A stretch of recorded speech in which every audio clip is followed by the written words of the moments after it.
Yo, what's up everybody? It's your boy Hui. I just finished my shift at the hospital and I'm gonna go home, go straight to bed because I have to go back tomorrow morning. How fun. Such is the joy of working shifts. And then next month I'm gonna be working night shifts. Yay!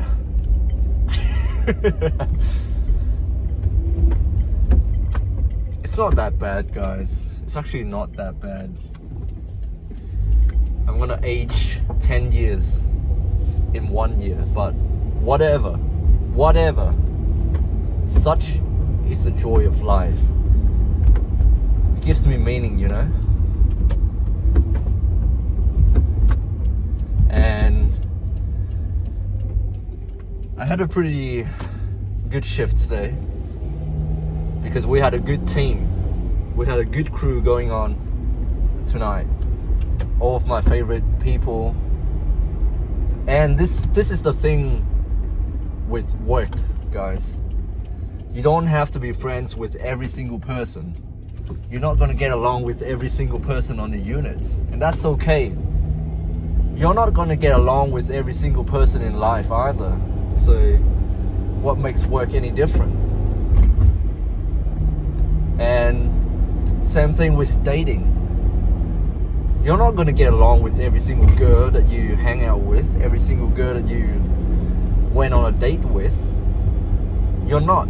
You're just not compatible with every single person out there. And that's okay. I used to have a very hard time accepting this when I was younger because all I've experienced was rejection. And so I concluded that I'm not a very likable person because I've only experienced rejection. And no, I'm not saying that if you only experience rejection, that means you're a good person and that you should keep being yourself. No, you have to examine why is it that people aren't getting along with you? Why aren't people respecting you? Maybe it's you that's the problem and you need to change.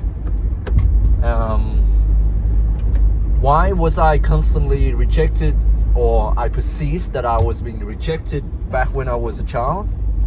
Because I had limited experience. I don't have a lot of experience with people in general when I was a kid, period. And all of the people that I have been in a relationship with as a child, they weren't compatible with me. And out of that small number of people, I've only experienced really, I don't know, it wasn't that bad, to be honest. I made it seem worse than it actually is. But in reality, I just didn't have a lot of experience with people in general. And I made the error of ascertaining or attributing people in general as being these unfair creatures that do not deserve me. But in reality, I just didn't have a lot of experience in general. And yeah, so the crew that was on today's evening, everybody, I know them well. I've worked with them before.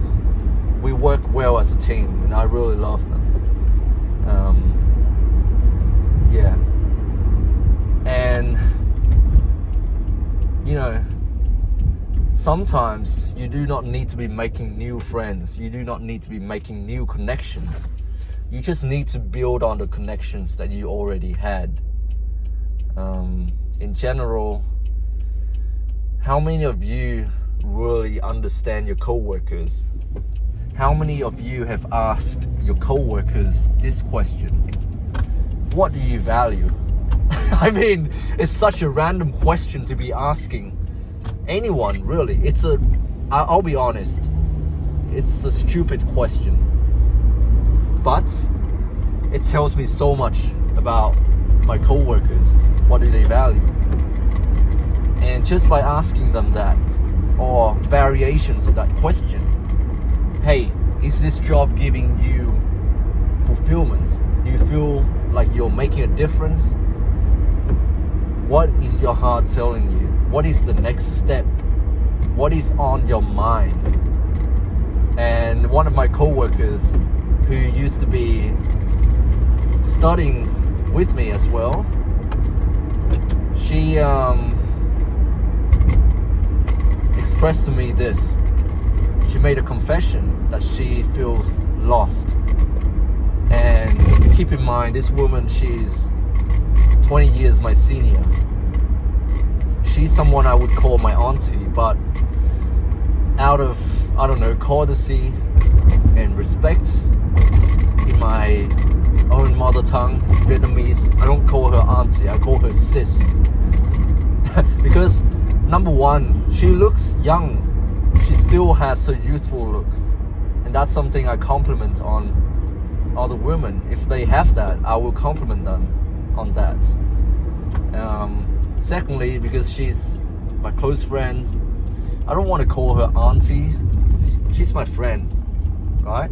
So I call her sis. And she's already married.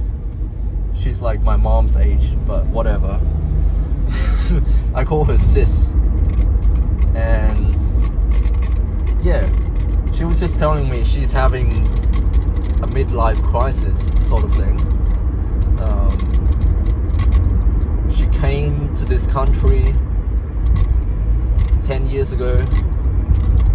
She was working at a job before, and now she's working in a different career. Sorry guys, my camera fell down, but I can't be bothered fixing it. I gotta be watching the road. Yeah.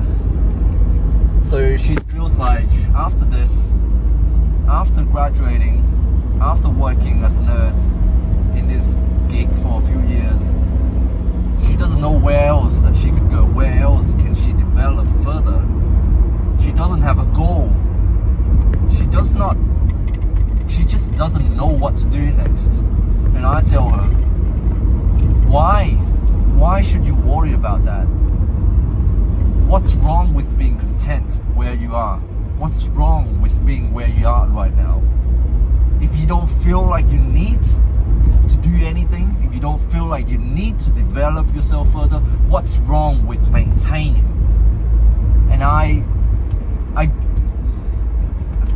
hear this sentiment all the time, especially from young people, and that's commendable. You're meant to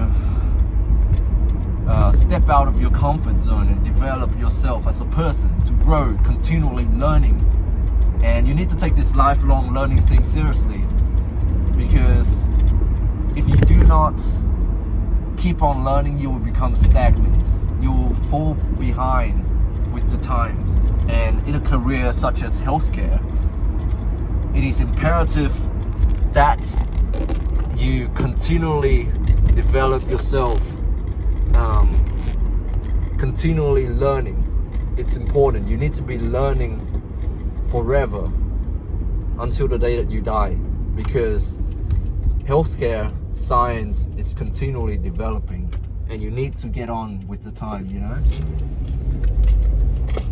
But this woman, she was telling me she currently doesn't know what she want to do. She doesn't know. She doesn't want to learn anything further because of that age. When you reach a certain age, it becomes much harder for you to learn new things, because you just don't feel like it. You've already established yourself. You've already created your life in a sense, so it's harder for you to suddenly change up everything, get a new career.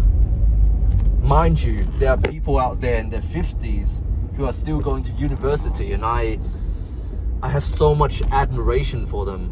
I have so many colleagues who are now in their 50s and they're still doing their Bachelor of Nursing, and man, hats off to them. I don't know what I would be at that age.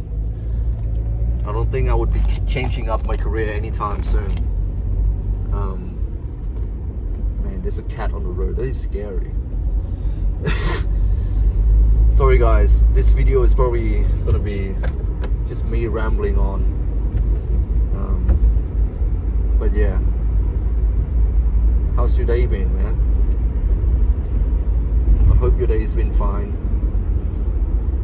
Just open yourself up. Be vulnerable. Talk to people. Take jokes. People are gonna insult you. Take it as a joke. That's how you build teams. I'm not advocating for bullying, but sometimes when you take a joke, when you don't take yourself too seriously, you'll be surprised. You'll be surprised at the sort of connection you're able to form with the people in your life. When you just break down that barrier, you know? When people crack jokes, join in. When people make fun of you, join in. Make fun of yourself. But be secure in who you are. People might make fun of your insecurity, but you have to own it.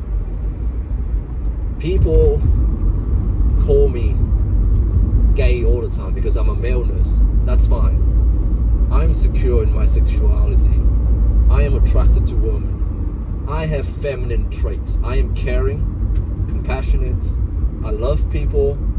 I love being there for them. I love being vulnerable. I love sharing myself with others because I am secure in who I am as a person. I am not perfect, by the way. I'm not perfect. I'm not saying that I'm perfect, but I am secure in my identity as an individual, and you should be as well.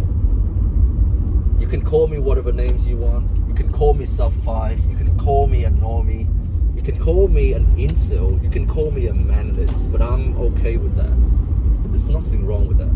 That's me. Anyways, guys, hope you're doing well out there. Stay strong. God bless. And I'll see you next time. I gotta park first before I stop this video. Alright, love you.